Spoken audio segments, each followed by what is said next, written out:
Princess Calma's hellish marriages, from Nazi glory to ruin and death.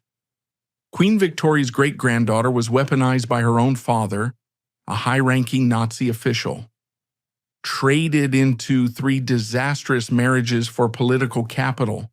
Her life is a documented record of systematic destruction by family and state. She was born on June 22, 1912, at Schloss Kallenberg, a vast imposing estate situated near the town of Coburg in the German Empire.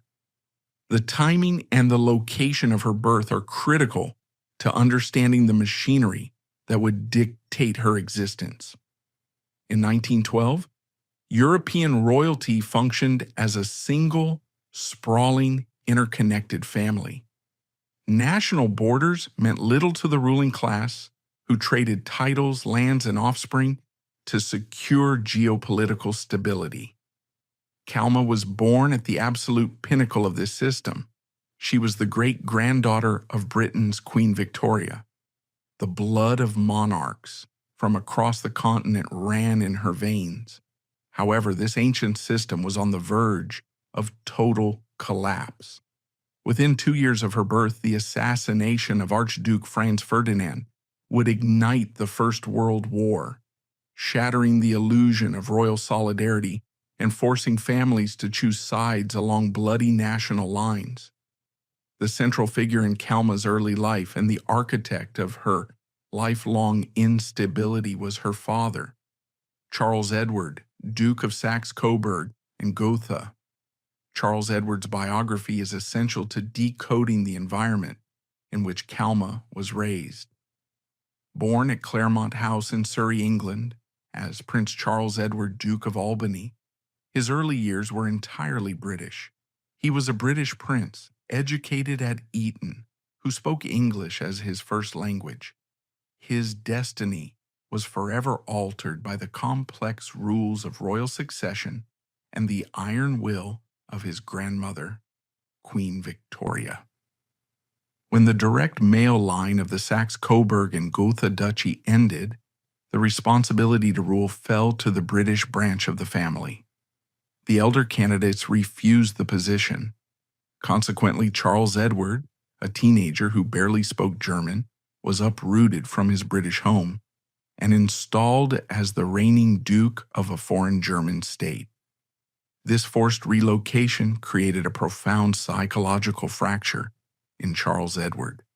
He arrived in Coburg as an outsider, viewed with suspicion by his new subjects and feeling abandoned by his British relatives. To survive politically and psychologically, he overcompensated. He determined to prove that he was not a British interloper, but a true German patriot. When the First World War erupted in 1914, Charles Edward did not hesitate. He threw the full weight of his duchy behind the German Emperor, Kaiser Wilhelm II, actively fighting against the country of his birth and his own cousins in the British royal family. The retaliation from Britain was swift and absolute. In 1917, the British Parliament passed the Titles Deprivation Act. Under this law, Charles Edward was officially declared a traitor. He was stripped of his British peerages, his title as a Prince of Great Britain and Ireland, and his position as a Knight of the Garter. This public humiliation deeply embittered him. When the war ended in 1918 with Germany's defeat, a revolution swept across the country, abolishing the monarchy. Charles Edward lost his sovereign power as Duke of Saxe-Coburg and Gotha. In the span of a few years, he had lost his British heritage, his German throne, and his sense of identity. This profound disenfranchisement laid the groundwork for the disaster that would consume his family. In the chaotic, economically devastated landscape of the Weimar Republic during the 1920s, Charles Edward sought a new purpose and a mechanism to regain power and exact revenge against the systems that had humiliated him. He found his vehicle in the emerging National Socialist German Workers' Party, led by Adolf Hitler. Coburg, under Charles Edward's influence, became a stronghold for right-wing extremism. In 1929, it became the first German city to elect a Nazi mayor. Charles Edward did not merely sympathize with the Nazis, he integrated himself into their highest echelons. By 1933, when Hitler became chancellor, the former British prince was a dedicated party member, an SA Obergruppenführer in the paramilitary brown shirts, and later, the president of the German Red Cross. Under his leadership, the Red Cross was stripped of its humanitarian neutrality and weaponized to support the regime's policies of racial purity, eugenics, and eventually the systematic murder of the disabled. This was the environment that shaped Caroline Mathilde. The home she grew up in was not a sanctuary. It was a breeding ground for political fanaticism. Charles Edward ran his household with the same authoritarian rigidity he applied to his political endeavors. His children were not viewed as individuals with personal agency, but as biological and social assets to be deployed for the advancement of his political goals. For his daughters, this meant total adherence to the emerging Nazi ideal of the perfect Aryan woman. This ideology demanded physical fitness, subservience to patriarchal authority, and a primary life goal of producing racially pure children to serve the state. Calma's childhood was defined by immense pressure to conform to an impossible and dehumanizing standard. She was required to be a model of obedience, a living prop in her father's relentless campaign to demonstrate his loyalty to the Third Reich. The family was frequently photographed and paraded at rallies and events, utilized as the ultimate symbol of ancient aristocratic legitimacy, endorsing the new violent political order. Behind the closed doors of the estate, however, the reality was far darker than the propaganda suggested. Historical research and correspondence from within the family point to severe dysfunction and abuse orchestrated by Charles Edward. Calma's elder brother, Prince Hubertus, later documented allegations that their father exerted a terrifying degree of control over the children, including accusations of deep psychological manipulation and sexual abuse directed at his daughters. While the exact details of these events remain sealed within the trauma of the victims, the consensus among historians is that Charles Edward's household was a place of profound emotional violence. For Calma, the foundation of human trust and safety was destroyed by the very person obligated to protect her. She learned early that survival meant silent compliance and that her body and future belonged not to herself, but to the men who controlled her world. By the time she reached her late teens, Calma was considered a highly valuable asset on the aristocratic marriage market. She was widely regarded as physically striking, possessing the classical features favored by the era's standards of beauty. More importantly, she possessed the lineage of Queen Victoria and the political backing of a rising Nazi power broker. Her father required a marriage that would solidify his social standing among the older, more traditional German nobility, some of whom still viewed the Nazis as vulgar upstarts. A strategic alliance was arranged. The chosen husband was Friedrich Wolfgang Otto, Count zu Castel-Rüdenhausen. Born in 1906, Friedrich represented the ancient conservative traditions of the German aristocracy. The marriage was entirely transactional. Calma, at 19 years old, was essentially traded to secure a socio-political bridge between the old royal establishment and the new fascist regime. The wedding took place on December 14, 1931, at Schloss Castel. It was a massive social event, covered extensively by the press, projecting an image of traditional aristocratic stability. The reality of the marriage, however, was an immediate extension of the claustrophobic control Calma had experienced in her father's house. Friedrich was a man steeped in the rigid, uncompromising discipline of the Prussian military tradition. As Germany began its rapid remilitarization under Hitler, Friedrich enthusiastically integrated himself into the Wehrmacht. He approached his marriage with the same clinical, hierarchical mindset he applied to his military career. The household was run on strict protocol. Emotional vulnerability or demands for personal autonomy were not tolerated. Calma fulfilled the primary duty expected of her. Over the next 4 years, she gave birth to 3 children: Bertram in 1932, Conradin in 1933, and Victoria in 1935. To the outside world, she was successfully executing the role of the devoted aristocratic mother and wife. Internally, she was suffocating. She had transitioned from the terror of her father's control to the cold, unyielding martial law of her husband's authority. The marriage lacked warmth, empathy, or fundamental compatibility. The psychological damage inflicted during her childhood left her ill-equipped to navigate a relationship completely devoid of affection, while Friedrich's strict adherence to military and aristocratic protocol left no room for her to exist as an independent human being. The breaking point arrived in 1938, in a move that was practically unheard of in the upper echelons of German aristocracy during that era. The marriage collapsed into public ruin. The precise legal maneuvers and private arguments that led to the fracture remained largely inaccessible, but the outcome was undeniable. On May 2, 1938, Calma and Friedrich were officially divorced. The social fallout was severe. In the rigid, appearance-obsessed culture of Nazi Germany, a divorced woman of high status was viewed as a failure, a violation of the prescribed order. Calma was ostracized by many in her social circle. Furthermore, due to the patriarchal nature of aristocratic law and custom, her contact with her 3 young children was severely restricted as they remained primarily within their father's dynastic structure.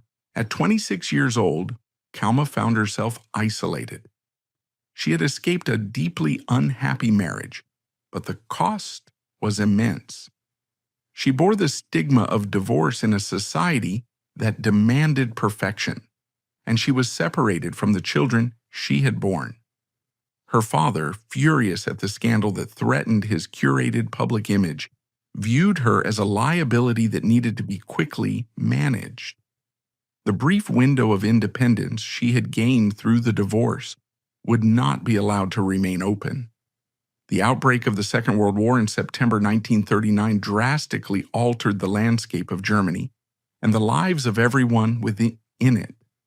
For Friedrich, Calma's former husband, the war meant a deployment to the front lines. He served as an officer in the Wehrmacht, entirely committed to the military machine that was currently sweeping across Europe. The reality of the war soon shattered her distant ties to her past. In January 1940, word reached Germany that Friedrich Wolfgang Otto, Count zu Castel-Rudenhausen, had been killed in action during an aerial mission over England. He was 34 years old.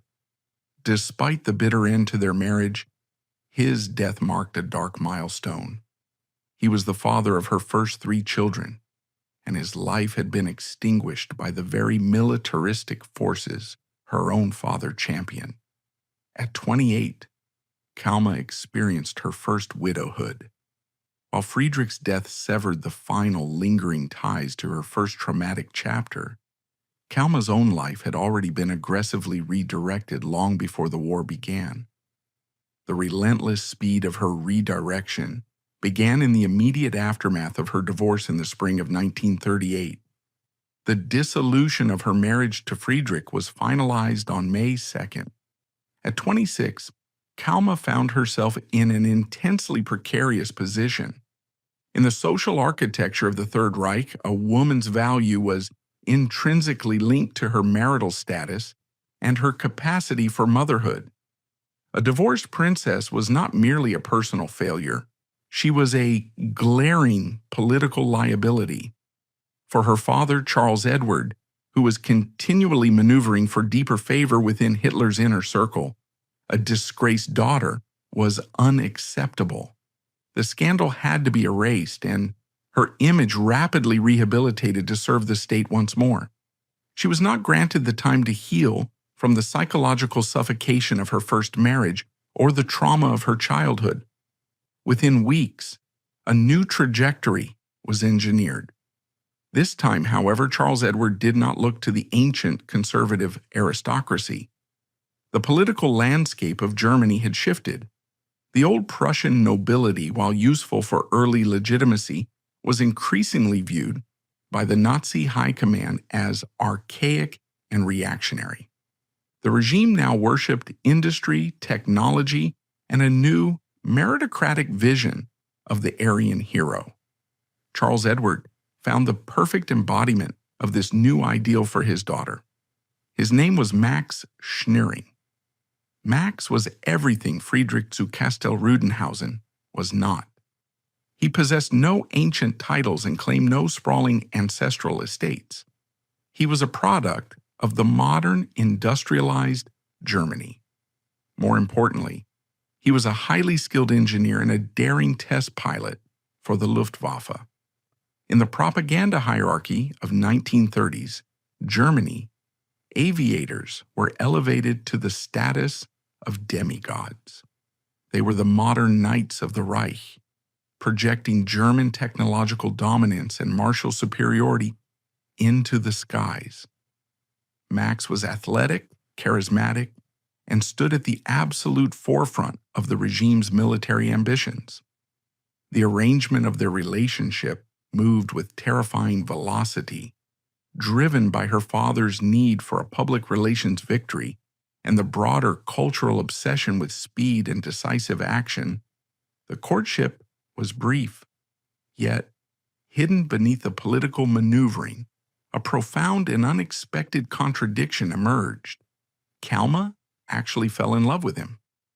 For the first time in her heavily managed existence, she found herself connected to a man who offered genuine affection rather than cold aristocratic protocol. Max saw her not merely as a biological vessel or a royal pawn, but as a partner. This emotional awakening makes the subsequent events of her life significantly more tragic. Unlike her first marriage, she was fully and emotionally invested in this union. She had found a sliver of genuine human warmth inside a political machine that was preparing to set the world on fire. The wedding took place on June 22nd, 1938, which also happened to be Calma's 26th birthday. The timing was staggering, a mere 7 weeks after her divorce from Friedrich was finalized. The ceremony in Coburg was a masterclass in totalitarian propaganda. Rather than a private celebration, the ceremony in Coburg was engineered as a massive public spectacle designed to broadcast a highly specific ideological message.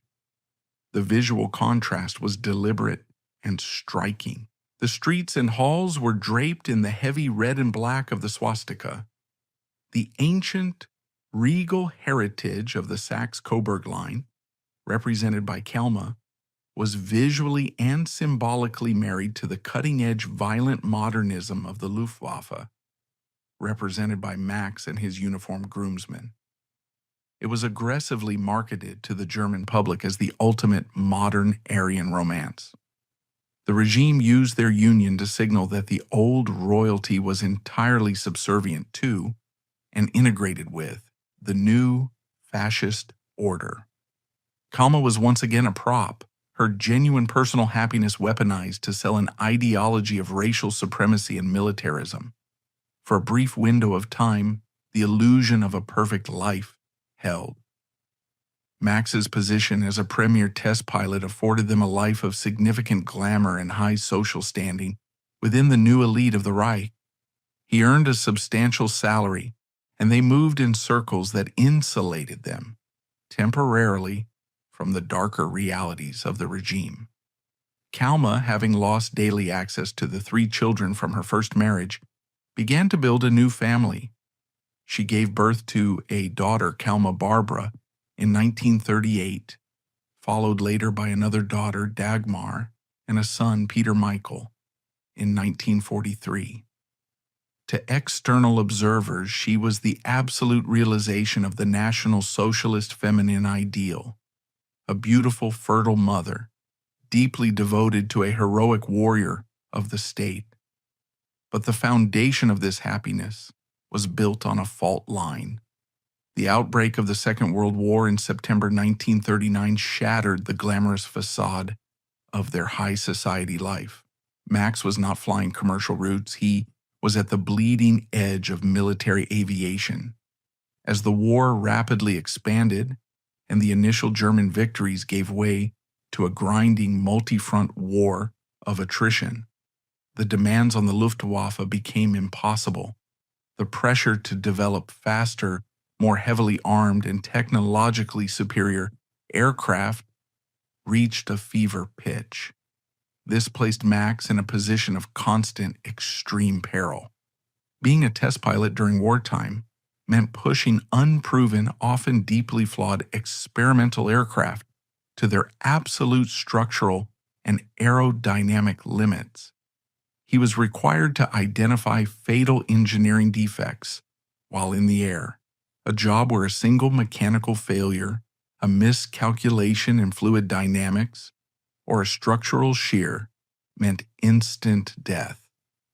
Calma's domestic life became a psychological endurance test. Every morning that Max left for the airfield, she faced the statistical probability that he would not return. The casualty rates for wartime test pilots were astronomical. She lived in a state of chronic, suppressed terror, perfectly masked by the required stoicism of a Luftwaffe wife. She was expected to project unwavering confidence in the final victory of the Reich, even as she watched the men in her husband's squadron systematically disappear in fiery wrecks across the German countryside. As the war turned decisively against Germany following the disaster at Stalingrad and the opening of the brutal Allied bombing campaigns over German cities, the atmosphere shifted from triumphant arrogance to desperate survival. By 1943 and into 1944, the Luftwaffe was bleeding out. They were losing experienced pilots at an unsustainable rate and were being overwhelmed by the sheer industrial output of the American and British air forces. In response, the Nazi high command demanded wonder weapons, jets, rocket-powered interceptors, and radically redesigned fighters to stem the tide. The development cycles for these aircraft were dangerously compressed. Safety protocols were abandoned in favor of speed. Max was ordered to fly machines that engineers knew were highly unstable.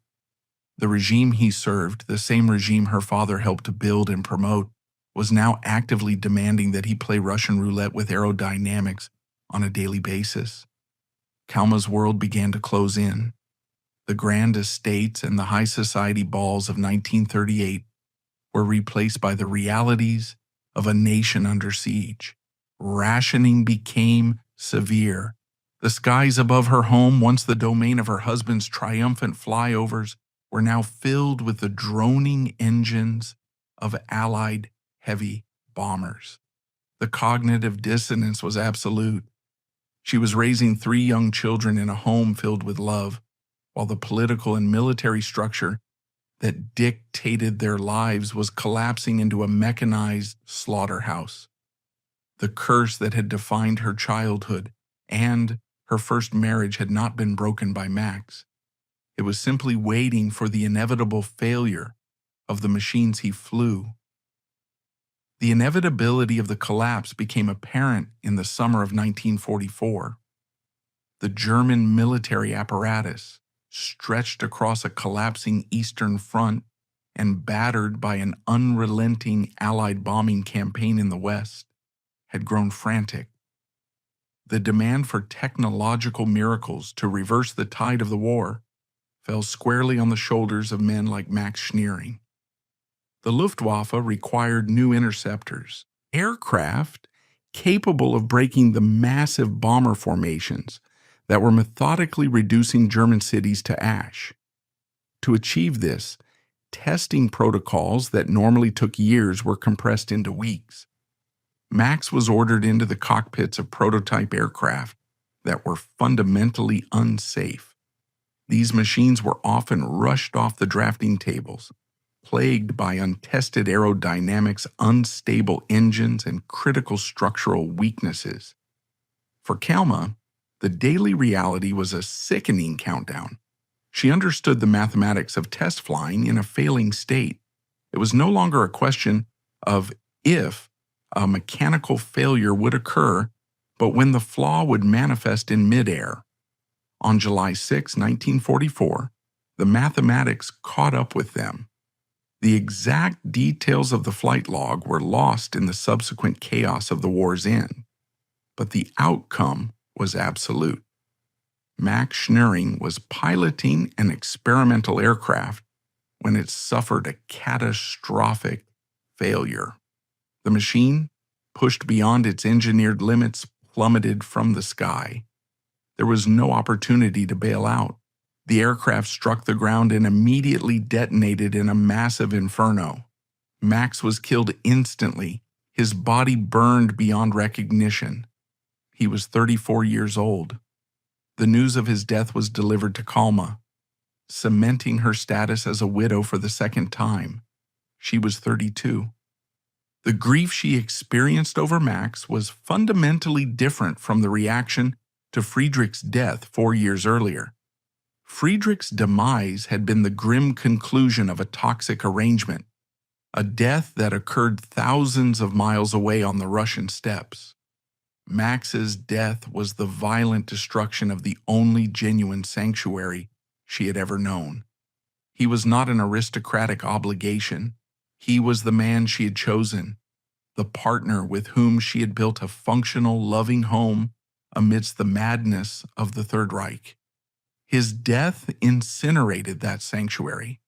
However, the luxury of private mourning did not exist in Germany in the late summer of 1944. Calma was entirely stripped of her support systems. With Max gone, his substantial Luftwaffe salary vanished. The regime, rapidly consuming itself to survive the advancing Allied armies, had no resources to dedicate to the widow of a test pilot, no matter how heroic his service record had been. Furthermore, Calma was now solely responsible for 6 young children, 3 from her disastrous first marriage, who had been drawn back into her orbit through the chaos of the war, and the 3 very young children she shared with Max, Calma Barbara, Dagmar, and the infant Peter Michael. As the autumn of 1944 bled into one of the harshest winters of the century, the final apocalyptic phase of the Second World War engulfed Germany. The national infrastructure collapsed. The transportation of coal and food ceased. The currency became essentially worthless paper. This period, remembered as the Hunger Winter, initiated a chapter in Calma's life that stripped away the last vestiges of her royal identity and plunged her into a primitive struggle for basic survival. The great-granddaughter of Queen Victoria, a woman who had spent her life navigating palaces, grand estates, and elite social circles, was now forced into the desperate, freezing reality of the black market. The vast wealth of the Saxe-Coburg family was either frozen, located in territories rapidly being overrun by the Soviet Red Army, or completely inaccessible due to the collapse of the banking system.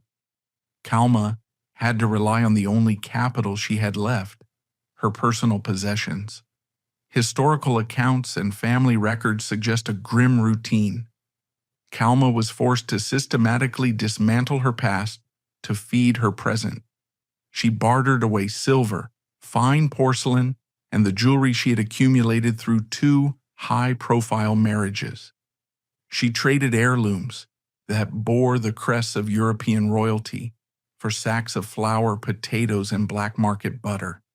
She stood in the freezing ruins of German towns, negotiating with smugglers and desperate farmers, trying to stretch inadequate rations to keep 6 children from starving to death. The psychological degradation was profound. The regime her father had worshipped, the state that had demanded her total obedience and the lives of both her husbands, had abandoned her to freeze in the rubble. In May 1945, the Third Reich finally surrendered. The war was over, but for Calma, the cessation of military hostilities only signaled the beginning of a new, highly personal catastrophe. The Allied occupation forces swept across Germany, dividing the country into zones of control and initiating the immediate arrest of high-ranking Nazi officials. The reckoning for her father, Charles Edward, was swift and absolute. He was arrested by elements of the American Third Army under the command of General George S. Patton.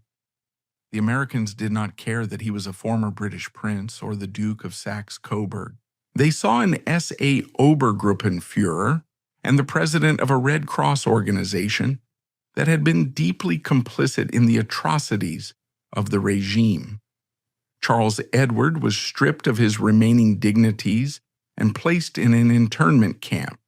He was subjected to severe interrogations, his health failing rapidly due to cancer and arthritis. He was eventually put on trial by a denazification court, heavily fined, and officially classified as a Nazi follower, permanently destroying his reputation and legally stripping the family of vast amounts of property and wealth. The fall of the patriarch was a fatal blow to the Saxe-Coburg family structure. Any remaining illusion of aristocratic protection was shattered. The family's grand estates in the East were seized by the Soviet authorities, lost forever behind what would soon become the Iron Curtain. To compound the disaster, Calma's elder brother, Hubertus, the heir to whatever remained of the fractured dynasty, had been killed in action on the Eastern Front in late 1943. The delayed shockwave of his death, combined with the imprisonment of their father and the total confiscation of their assets, left the surviving family members destitute and paralyzed. By 1946, during the period Germans referred to as Stunde Null, or 0 hour, Calma's situation was dire. The society around her was undergoing a brutal, necessary process of denazification. Anyone associated with the upper echelons of the fallen regime was treated with intense suspicion and hostility. Calma was toxic by association. She was the daughter of a notorious imprisoned Nazi collaborator and the widow of a highly decorated Luftwaffe officer. In the new occupied Germany, her name and her history were severe liabilities. She was a social pariah, living in cramped, inadequate housing, completely cut off from the lifestyle she'd been engineered to inhabit. She possessed no practical skills for employment in a devastated economy. She was reliant on a meager, heavily restricted allowance from a fiercely contested family trust, an amount barely sufficient to keep her children clothed. She was isolated, physically exhausted from years of wartime terror and starvation, and deeply traumatized by the compounding losses of her childhood, her marriages, and her nation. This total destruction of her defenses created a terrifying vulnerability. She was a woman drowning in the chaotic aftermath of a collapsed civilization, desperately needing a lifeline to secure a future for her 6 children. She needed stability, resources, and protection from the harsh realities of post-war poverty. But in the cynical, ruined landscape of late 1940s Germany, genuine saviors were exceedingly rare. The environment was instead perfectly primed for predators, opportunists who knew how to exploit the desperation of the fallen elite. It was in this bleak, exhausted state that Calma encountered the man who would initiate the final, most devastating phase of the Black Widow's curse. The landscape of Germany between 1945 and 1948 was a panorama of total annihilation. The cities were reduced to jagged silhouettes of rubble. The economy functioned entirely on a primitive barter system, where American cigarettes and black market butter held infinitely more value than the defunct Reichsmark. Millions of displaced persons, shattered soldiers returning from Soviet prison camps, and desperate civilians navigated this lunar landscape, trying simply to secure their next meal. It was an environment that stripped away all pretense of social class or aristocratic dignity. Hunger is the great equalizer, and Caroline Matilda, the great-granddaughter of Queen Victoria, was starving. Her daily existence had devolved into a grueling cycle of scavenging and negotiation. With her father imprisoned as a war criminal, her brother dead, and the vast family estates confiscated or lost, Calma was entirely reliant on the black market to keep her 6 children alive. The psychological toll of this existence was incalculable. She had been conditioned from birth to exist as a symbol of pure, unapproachable, royal perfection. Now she was haggling with smugglers in the freezing ruins of Bavarian towns, trading the last remnants of her royal heritage, silverware, porcelain, small pieces of jewelry, for sacks of potatoes and coal. The physical exhaustion was compounded by a paralyzing, omnipresent fear. As the daughter of Charles Edward, a prominent and unrepentant Nazi leader, she lived under the constant threat of Allied scrutiny and the intense, vengeful hatred of the surrounding German populace, who eagerly directed their rage at the former elites who had led them into destruction. It was within this crucible of desperation and social ostracization that the third man entered her life. His name was Karl Otto Andre.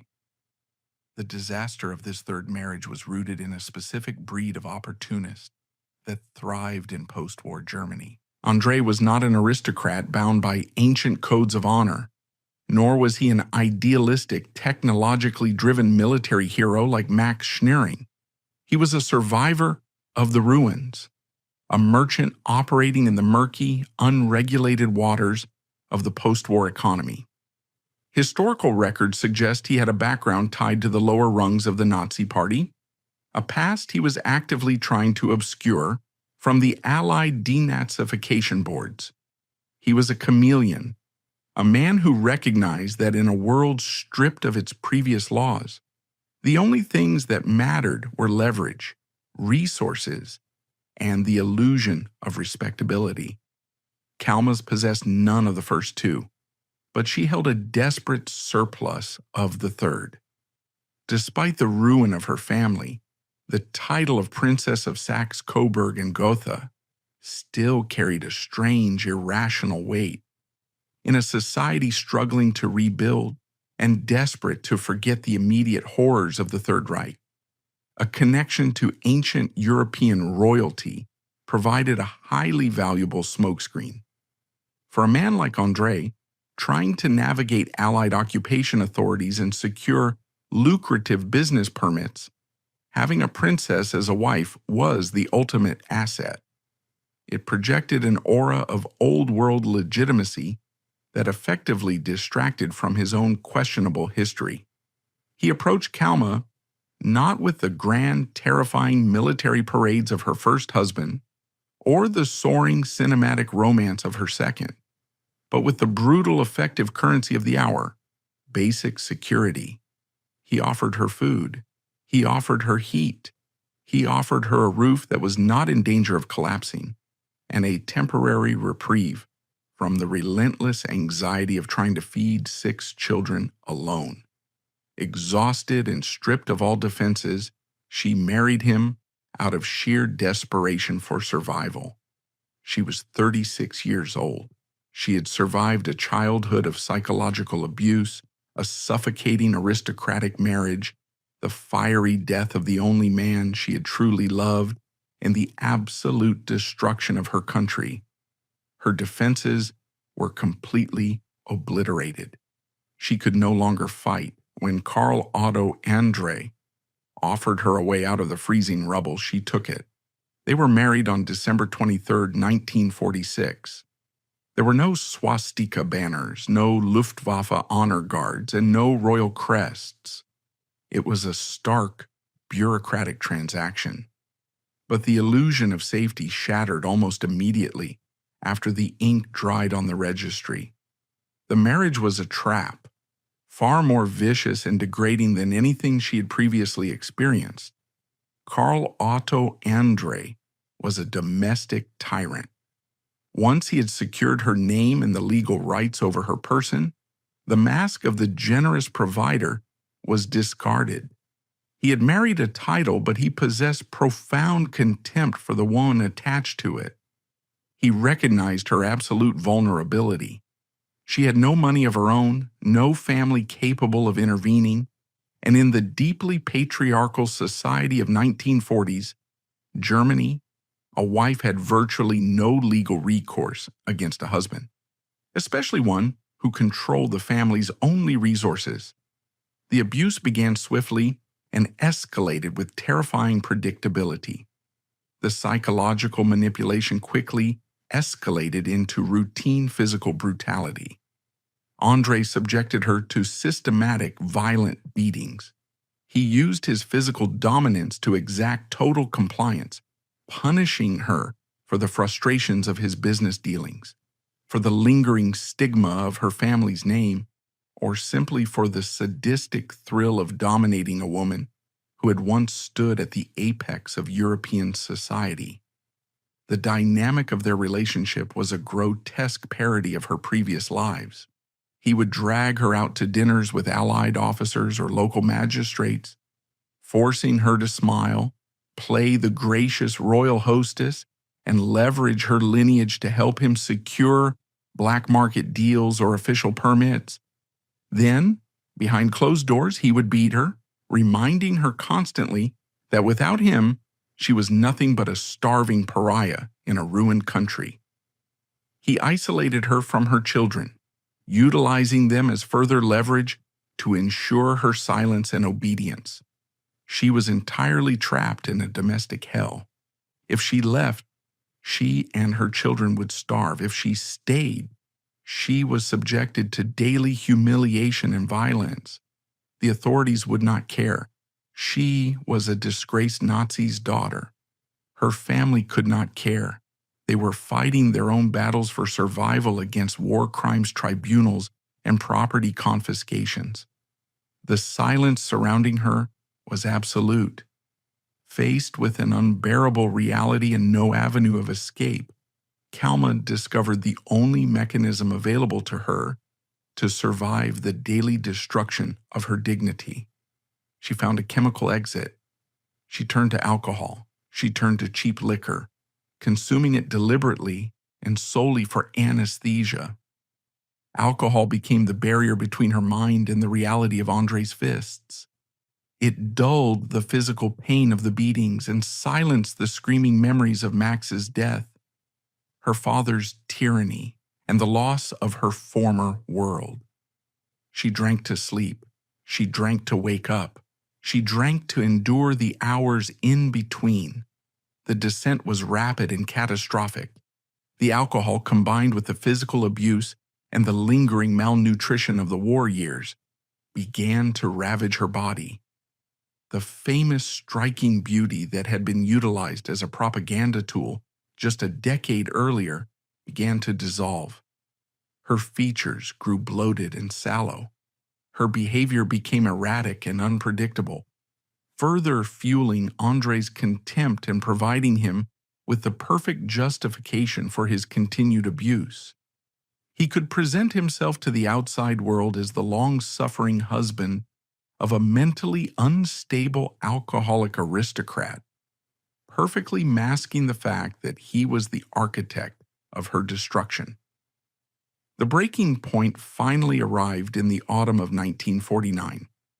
The specific incident that triggered the end of the marriage remains obscured by the passage of time and the family's subsequent efforts to bury the scandal.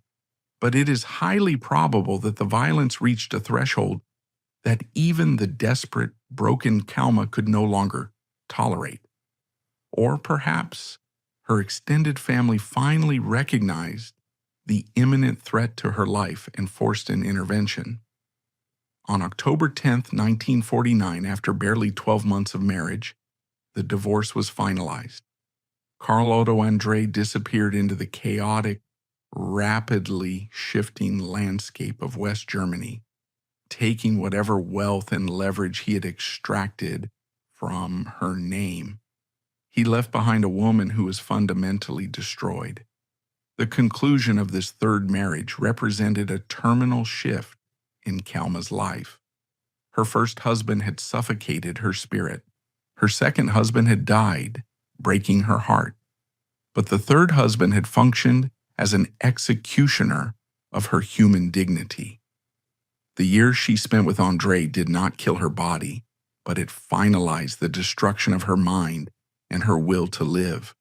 It cemented the mechanism of her ultimate demise, the addiction that would consume the remaining 3 decades of her life. As the 1940s bled into the 1950s, the world around her began to change with dizzying speed.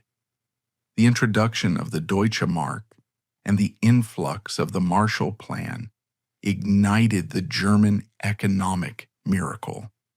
The rubble was cleared, factories were rebuilt, and the population enthusiastically embraced a new era of consumerism and democratic stability. West Germany was sprinting toward the future, desperately trying to put a concrete wall between itself and the horrors of the past. But Caroline Matilda could not move forward. She was a living artifact of the era the entire nation was trying to forget. At 37 years old, she was 3 times divorced or widowed, a known alcoholic, and completely stripped of her social utility. The political machinery that had built her up, paraded her around, and dictated her life had vanished, leaving her entirely alone in a world that no longer recognized her existence. The dawn of the 1950s introduced an era of profound cognitive dissonance for Caroline Matilde. As West Germany rapidly transitioned from a landscape of bombed-out ruins into an industrial powerhouse, a phenomenon known as the Wirtschaftswunder, or economic miracle, took hold. The national focus shifted entirely toward reconstruction, consumerism, and a collective desperate amnesia regarding the previous 2 decades. The German populace enthusiastically embraced the future, driving new Volkswagen Beetles on repaired roads and filling their rebuilt homes with modern appliances. They wanted to forget the swastikas, the air raids, and the fanaticism. They wanted to forget the aristocracy that had enabled the catastrophe. For Calma, however, time had stopped. She could not participate in this national rebirth. She was a walking, breathing relic of the exact era the country was aggressively trying to erase. Her name, Princess of Saxe-Coburg and Gotha, was inextricably linked to her father, Charles Edward, who had died in 1954 as a convicted, disgraced, and impoverished Nazi collaborator. Her marital history tethered her to the defunct aristocratic military class and the annihilated Luftwaffe. She possessed no role in a modern democratic capitalist society. She was an embarrassment, This societal rejection compounded her severe, untreated trauma. The post-war medical establishment possessed little to no understanding of complex post-traumatic stress disorder. Calma's symptoms, her erratic behavior, her profound depression, and her crippling reliance on alcohol were viewed not as the psychological casualties of a lifetime of abuse and war, but as moral failings. She was categorized simply as a fallen aristocrat who lacked discipline. Consequently, she received no psychiatric intervention, only social condemnation. Stripped of her former palaces and the protective, albeit toxic, structures of her previous marriages, she began a transient, unstable existence. She moved frequently throughout the 1950s and 1960s, drifting between modest apartments in towns like Heidelberg and eventually settling in Erlangen, a quiet university city in Bavaria. These relocations were often driven by financial necessity or the need to outrun local gossip, as her alcoholism became increasingly difficult to conceal. Her financial situation remained precarious. The vast wealth of the Saxe-Coburg dynasty had been largely obliterated.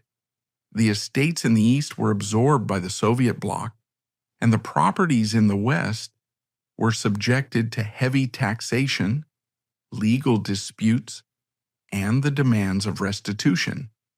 Calma was entirely dependent on a highly restricted allowance managed by the surviving executors of the family trust. This allowance provided enough for basic subsistence, but it stripped her of all financial autonomy.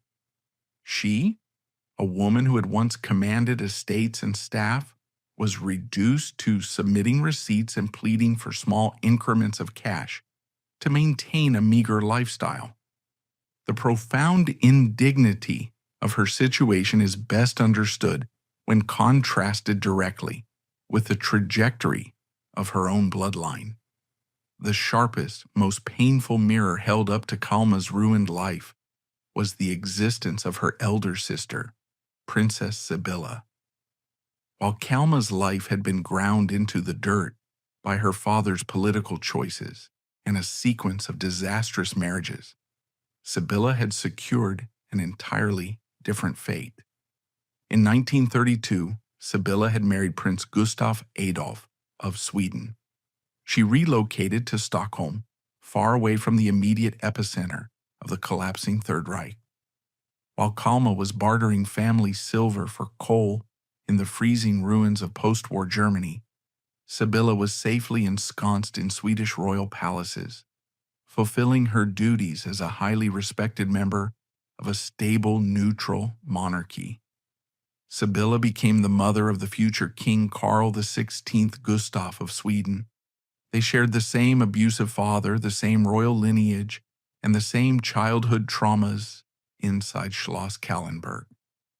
Yet, the arbitrary nature of their arranged marriages and the shifting geopolitical borders of mid-century Europe dictated entirely divergent outcomes. Sibylla was a revered royal matriarch. Calma was an isolated alcoholic pariah, living in rented Bavarian apartments. This vast disparity inevitably created a severe fracture within the remaining Saxe-Coburg family. The successful, untainted branches of the family, particularly those connected to the Swedish crown, viewed Calma as a profound liability. Her public intoxication, her string of divorces, and her proximity to domestic scandal threatened the carefully curated respectability the wider family was desperately trying to maintain in the post-war era. Consequently, she was quietly but firmly marginalized. She was excluded from major royal gatherings, weddings, and official family functions. The family provided her with a financial stipend to ensure she did not end up completely destitute on the streets, which would generate further scandal, but they effectively severed all meaningful emotional and familial ties. She was paid to remain invisible, This isolation extended to the most tragic arena of her life, her relationship with her own children. Calma had given birth to 6 children across 2 marriages. However, the continuous chaos, the war, and her escalating addiction destroyed any capacity she had to function as a stable parent. Her 3 eldest children, from her first marriage to Friedrich zu Castel-Rudenhausen, had been largely removed from her immediate care following the scandalous divorce in 1938. Raised primarily within the strict conservative confines of their father's aristocratic family, they experienced the war and its aftermath through a different lens. Their relationship with their mother was distant, heavily mediated by the disapproving Castel-Rudenhausen relatives who viewed Calma as an unstable, disgraced figure. The situation with her 3 younger children, born to her second husband, Max Schnöring, was even more chaotic. Calma Barbara, Dagmar, and Peter Michael had been born into the brief window of genuine happiness before the war consumed their father. After Max's death in the fiery plane crash of 1944, Calma was entirely responsible for them during the darkest, most desperate years of the hunger winter, and the brutal abuse of her third husband, Karl Otto Andre. The children witnessed her total psychological collapse. They watched their mother endure severe domestic violence, and they subsequently watched her surrender to chronic alcoholism. As they grew older and entered adulthood in the 1950s and 1960s, the trauma of their upbringing inevitably strained their relationship with her. An active alcoholic cannot provide a safe harbor. Calma's behavior was erratic, humiliating, and emotionally draining. To protect their own developing lives and to escape the crushing gravity of her depression, her children were forced to establish severe boundaries. Some distanced themselves entirely. The biological imperative of family was overwhelmed by the necessity of psychological survival. Calma found herself surrounded by people, yet utterly alone, alienated from the very lives she had brought into the world. By the mid-1960s, Calma was in her early 50s. Her daily routine had shrunk to the walls of her apartment in Erlangen. The grand historical narrative that had dictated her youth had moved on, leaving her behind in a haze of cheap liquor and medical appointments. She was managing a slow, quiet decay. There was a grim, stagnant stability to her misery. The worst, it seemed, was firmly in the past. The husbands who had controlled, abandoned, or beaten her were dead or gone. The war was over. The family had secured her exile. She had nothing left to lose. Then, the final annihilating blow was delivered. The curse of the Black Widow had not finished its accounting. It had consumed her first husband in the snows of Russia. It had burned her second husband alive in a shattered aircraft. It had utilized her third husband to destroy her sanity. In 1966, the machinery of tragedy bypassed her generation and struck the next. Her youngest son, Peter Michael Schnöring, was 23 years old. He was the child of Max, the only man Calma had ever truly loved. He was a tangible, living connection to the brief, 3-year period where she had experienced genuine human warmth and security. He represented the only uncontaminated legacy she possessed. In 1966, Peter Michael died suddenly. The specific medical or accidental details of his death were kept intensely private by the family, avoiding public scrutiny and police reports. But the cause was entirely irrelevant to the psychological impact it had on his mother. For Calma, the death of her 23-year-old son was not merely a tragedy. It was the final, undeniable confirmation that she was entirely cursed. The loss of a child is an apocalyptic event for any parent. For a woman whose entire psychological infrastructure had already been decimated by decades of systematic trauma, betrayal, and addiction, it was the fatal strike. Peter Michael's death severed the very last, frayed tether connecting Calma to the rational world. It validated every paranoid, despairing thought she harbored. It proved that everything she touched, everything she loved, was destined for violent, premature destruction. Following the burial of her youngest son, Caroline Matilda did not simply grieve, she surrendered. The slow, stagnant decay of the 1950s accelerated into an active, aggressive campaign of self-destruction. The alcohol was no longer a coping mechanism to dull the edges of her reality. It became the sole objective of her existence. She closed the door to her apartment in Erlangen, physically and metaphorically locking out a world that had offered her nothing but a sequence of increasingly unbearable punishments. The final chapter of her life had begun, defined not by dramatic historical events, but by the quiet, brutal realities of terminal addiction and absolute isolation. The death of Peter Michael in 1966 did not kill Caroline Matilda immediately, but it permanently extinguished her capacity to participate in the world. The timeline of her life fractured at this point. For the thriving, increasingly wealthy population of West Germany, the late 1960s and the 1970s were an era of aggressive modernization, political activism, and social reform. For Calma, time ceased to possess any forward momentum. She retreated into a fortress of absolute, unyielding isolation in the Bavarian city of Erlangen. She did not seek redemption, and she did not seek help. She sought only the daily, methodical erasure of her own consciousness. Erlangen was a practical place for an exile. It was a respected university town, characterized by academic institutions and the expanding headquarters of the Siemens Corporation. It was clean, orderly, and entirely indifferent to the ruined aristocracy of the previous generation. Here, Calma was an anonymous citizen, devoid of the historical gravity that had defined her youth. The grand, terrifying rallies of Coburg and the elite aviator circles of the Luftwaffe were effectively on another planet. She inhabited a modest, unremarkable apartment that functioned less as a home and more as a hospice of her own making. Her existence became entirely organized around the procurement and consumption of alcohol. This was a biological imperative.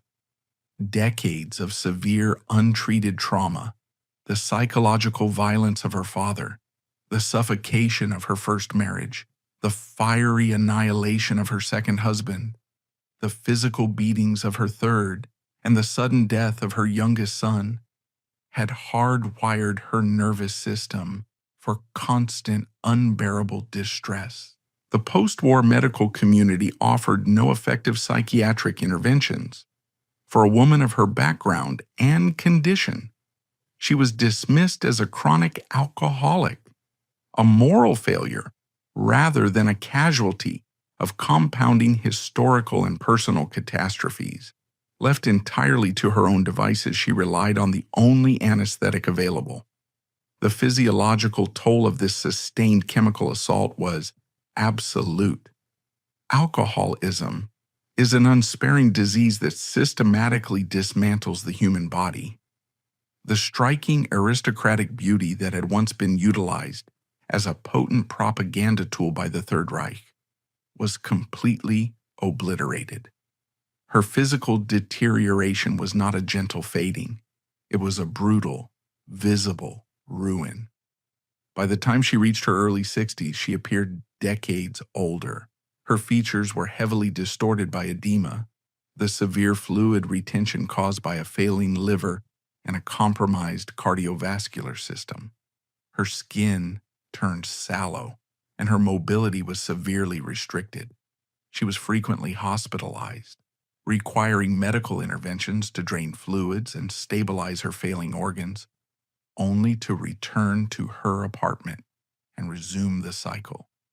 This physical decay was mirrored by a profound institutional erasure orchestrated by her own family. The Saxe-Coburg dynasty, along with the broader network of European royalty, had spent the post-war decades carefully reconstructing their public image. They needed to project stability, moral fortitude, and a clean break from the fascist associations of the 1930s and 40s. Calma, with her history of divorce, her public struggle with addiction, and the lingering shadow of her father's war crimes, was an active threat to this curated respectability. The family maintained a strictly financial relationship with her. They ensured her allowance was paid, guaranteeing she would not end up destitute on the streets, a scenario that would have invited unwanted press attention. However, this financial support was the extent of their involvement. They built a firewall between her chaotic reality and their stabilized lives. The starkest illustration of this estrangement occurred throughout the 1970s, centered around the Swedish royal family. Calma's sister, Sibylla, had lived a life of immense privilege and respect as a senior member of the Swedish monarchy until her death in 1972. When Sibylla passed away, Calma remained an invisible entity, entirely disconnected from the grand state funerals and the public mourning. 4 years later, in 1976, Sibylla's son, Calma's nephew, King Carl XVI Gustaf of Sweden, married in a globally televised ceremony. While European royalty gathered in Stockholm to celebrate, Calma remained barricaded in her Erlangen apartment, battling liver failure. The contrast was not merely sad. It demonstrated the ruthless practical mechanics of aristocratic survival. The bloodline protected its viable assets and severed its damaged limbs. Her relationships with her surviving children were similarly fractured. The damage inflicted during their formative years, surviving the war, enduring the starvation of the late 1940s, and witnessing their mother's brutalization by Carl Otto André and her subsequent descent into severe addiction, had created insurmountable barriers. It is a harsh biological reality that children must eventually prioritize their own survival over the destruction of a parent. As adults, they were forced to maintain strict distance to protect their own families and mental health from the chaotic, draining gravity of her illness. She was surrounded by millions of people in a thriving modern democracy, yet she lived in a state of sensory and emotional deprivation comparable to solitary confinement. As the 1970s gave way to the 1980s, the Cold War entered its final, tense decade. Germany remained divided by the Iron Curtain, but West Germany was an economic titan. The society around Calma was obsessed with the future. She, however, was tethered entirely to the ghosts of 1944. Her world had shrunk to the distance between her bed and the bottle. The medical crises became more frequent and more severe. The cirrhosis of her liver was advanced, compromising her body's ability to filter toxins, which inevitably led to periods of cognitive confusion and physical collapse. Her heart, weakened by decades of poor nutrition, extreme stress, and alcohol abuse, struggled to pump blood through her failing system. The final year of her life, 1983, was spent largely in and out of clinical care. She was 71 years old, but her body had been subjected to the wear of a century. The end did not come with a sudden dramatic event. It was the slow, inevitable shutting down of an organism that had been poisoned physically and psychologically for 50 years. On September 5, 1983, Caroline Mathilde died in a hospital bed in Erlangen. There was no family gathered around her. There were no final reconciling conversations.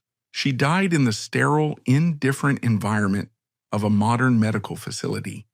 Her passing recorded by doctors and nurses who likely had no concept of the historical weight attached to the frail, bloated woman in their care. The official causes of death were acute heart failure and liver failure. The unofficial cause was a lifetime of compounded, inescapable trauma. The handling of her remains was an exercise in absolute bureaucratic efficiency and historical erasure. Her body was transported from Erlangen back to Coburg, the site of her birth and the epicenter of her family's darkest political collaborations. There was no state funeral. There was no gathering of European monarchs. The grand avenues of Coburg, once draped in the swastikas of her second wedding, were quiet.